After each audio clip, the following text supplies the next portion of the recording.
Hello and welcome all of you. You're watching K Commerce Academy with me Kunal Singhal. From class 12 Business Studies chapter number 4 Planning. This is our 6th lecture video in which we will be studying the types of plans again. Today we'll discuss the policies, procedures, methods and rules. Let us take a recap of yesterday's talk. Yesterday we discussed two types of plans, that is objectives and strategies, and the categories for both these types was these are neither single use nor standing plans. You must be remembering any plan which is prepared only for a particular situation is known as single use plan, and the plan which is prepared for the activities of reoccurring in nature, the activities which are repeated in nature are known as standing plans. Objectives and strategies fall under a special category which are neither single use nor standing. The meaning of objectives we studied, that is objectives are the ends towards which the management seeks to achieve, or the end results that management seeks to achieve. Strategy is a comprehensive plan. Strategy is a comprehensive plan for accomplishing an organization's objectives. So these two we had already studied yesterday. If you have not watched that, just you can watch it from my YouTube channel. The link is given in the description for the detailed explanation. Now today we'll be studying the 4 types of plans which fall under the category of standing plans. So without wasting any much time, let us start with the policies. Policies is an standing plan which can be framed for the activities which are repeated in nature, which are reoccurring in nature. And what does policies means?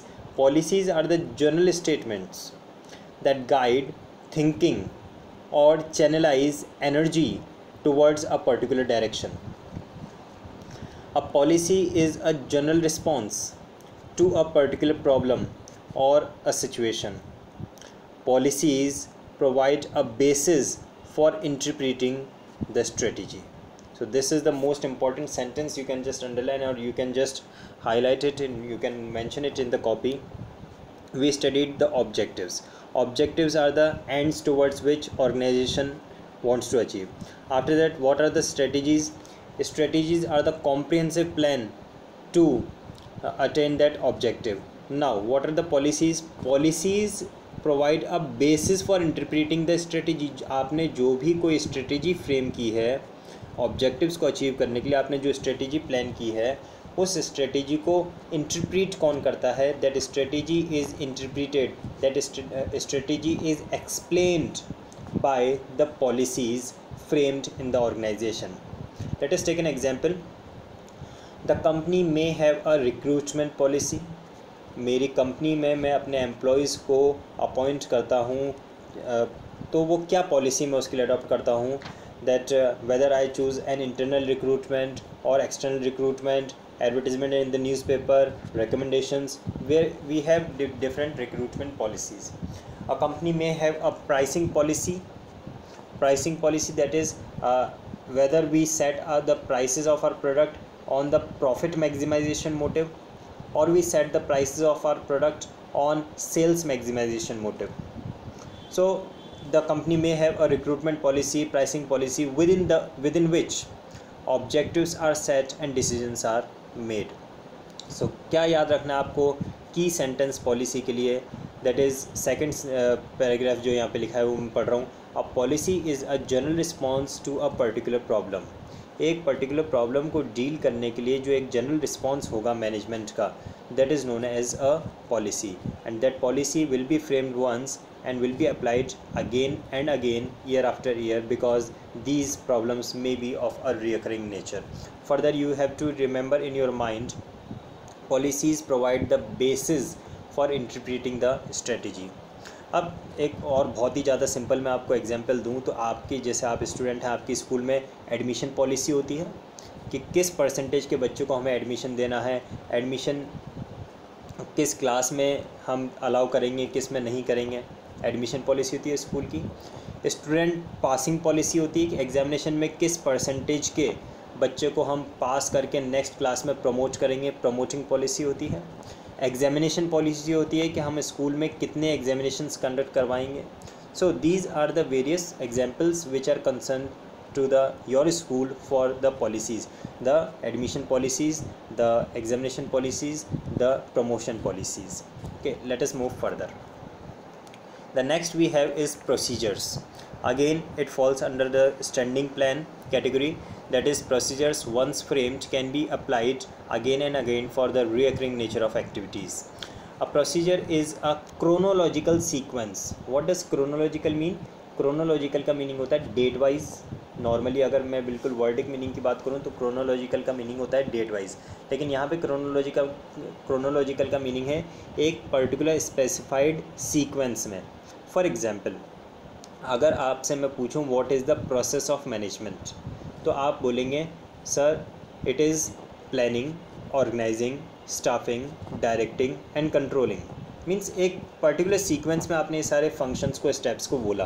That is in the process of management और the procedure of management we have 5 steps and these 5 steps are in a particular sequence. That is the same thing that has to be applied here, that whenever we talk about a procedure is a chronological sequence of various steps to be taken in order to perform an activity in an efficient manner. किसी भी activity को perform करने के लिए जब हम एक fix sequence decide कर देते हैं स्टेप्स का, उसके फंक्शंस का, that is known as procedure. A sequence of steps to be taken are generally to enforce a policy and to attain predetermined objectives. बहुत ही इंपॉर्टेंट सेंटेंस है. हमने अभी तक क्या पढ़ा? That is objectives means the ends and results to be achieved in the organisation. और उन ऑब्जेक्टिव्स को अचीव करने के लिए हम एक स्ट्रेटजी फ्रेम करते हैं, और उस स्ट्रेटजी को इंटरप्रीट कौन करता है? Strategy is interpreted by the policy. Now उस पॉलिसी के को परफॉर्म करने के लिए जो हम सीक्वेंस ऑफ स्टेप्स डिसाइड करते हैं, that is known as procedure.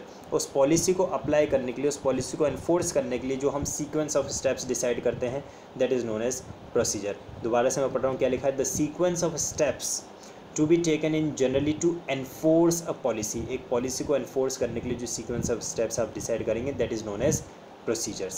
For example, an enterprise may have different procedures like procedure for processing an order, order processing के लिए एक पर्टिकुलर प्रोसेस या प्रोसीजर हो सकता है.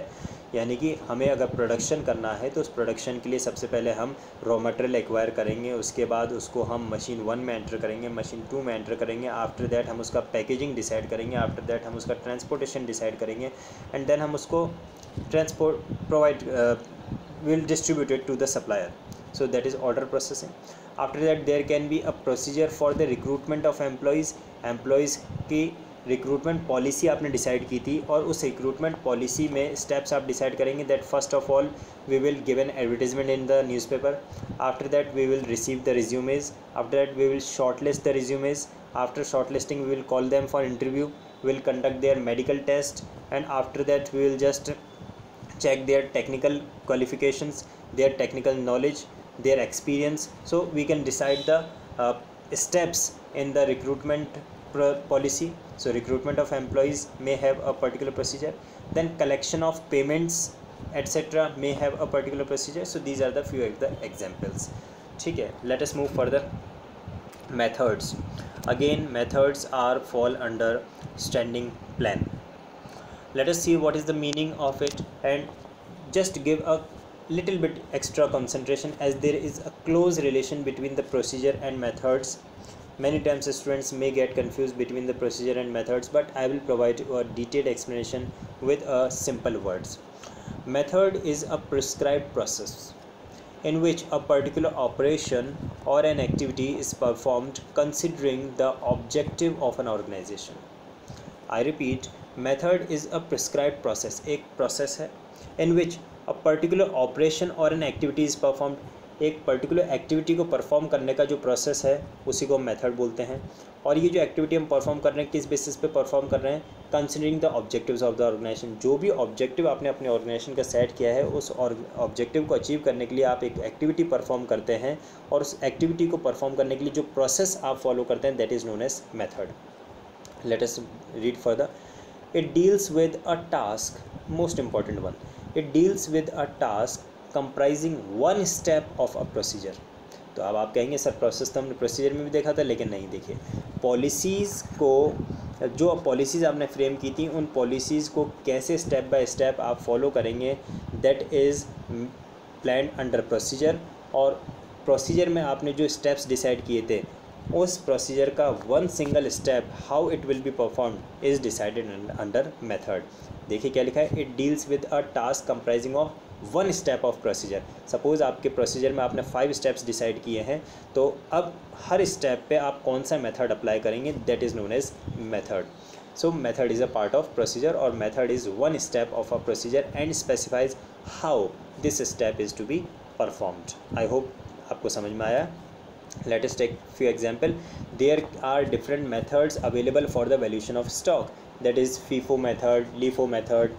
जब आप स्टॉक को वैल्यू करना चाहते हैं तो आपके पास में वेरियस मेथड्स होते हैं, first in first out, last in last out. These are the various methods of valuation of stock. So you can just keep the remember that objectives are the end results, है ना, objectives are the end results which an organization wants to achieve। उन objectives को achieve करने के लिए हम एक strategy frame करते हैं और उस स्ट्रेटेजी को इंटरप्रीट करने वाले जो प्लान्स होते हैं उसको हम पॉलिसी कहते हैं। स्ट्रेटेजी को इंटरप्रीट करने वाले, स्ट्रेटेजी को एक्सप्लेन करने वाले जो प्लान्स हैं उनको हम पॉलिसीज़ कहते हैं। उन पॉलिसीज़ को अटेन करने के लिए जो हम स्टेप्स डिसाइड करते हैं, उन पॉलिसीज़ को अटेन करने के लिए जो हम सीक्वेंस डिसाइड करते हैं उसे हम प्रोसीजर कहते हैं। और प्रोसीजर में जितने भी स्टेप्स थे उन हर स्टेप के लिए हम एक मेथड डिसाइड करते हैं। Let us move further. After the methods is the next one, that is last one for today, rules. And this is the most easiest one. You all understand the word rules very easily, क्योंकि school में rules ही तो apply होते हैं हमारे ऊपर। So rules again fall under standing plan. Rules are the specific statements that inform what is to be done. Rules are enforced to maintain discipline in the organization. तो जहाँ word discipline आ जाता है वहाँ rules perform हो जाते हैं या rules specify हो जाता है। Rules are rigid, most important thing. Rules are rigid and demand strict compliance.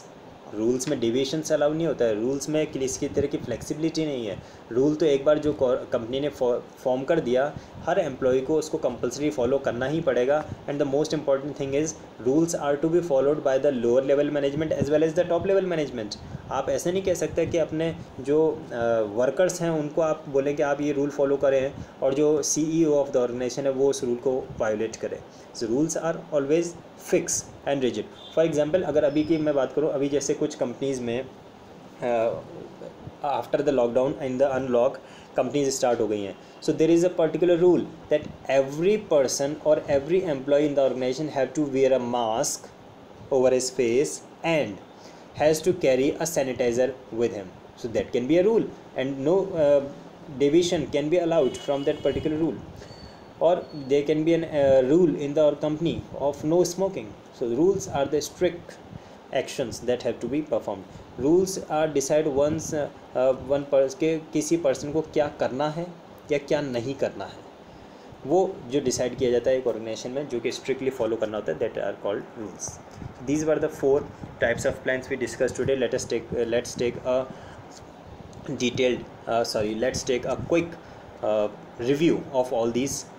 That is policies. Policies are the general statements that guide thinking or channelize energy towards a particular direction.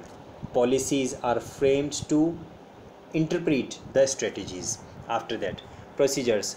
A procedure is a chronological sequence of various steps to be taken in order to perform an activity in an efficient manner. Procedures define the steps to perform the policy. Okay. Methods. Method is a prescribed process in which a particular operation or an activity is performed considering the objective of an organization. Method specify one step of the procedure.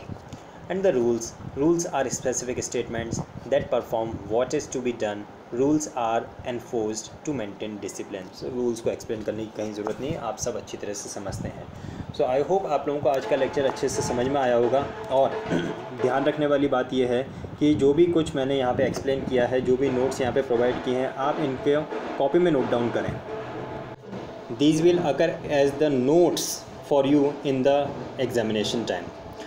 और एक most important thing, अगर आपको मेरे lecture से, मेरे videos से, मेरे explanation से बेनिफिट मिल रहा है तो do share these videos to others, जिससे कि मेरे चैनल के व्यूज़ बढ़ सकें. सिंपल सी मैं डायरेक्ट बात कर रहा हूँ, because I am really making a hard work for you all students. तो अगर आपको लगता है कि ये वीडियोज़ आपके लिए यूज़फुल हैं, so please please please do share these videos. Thank you.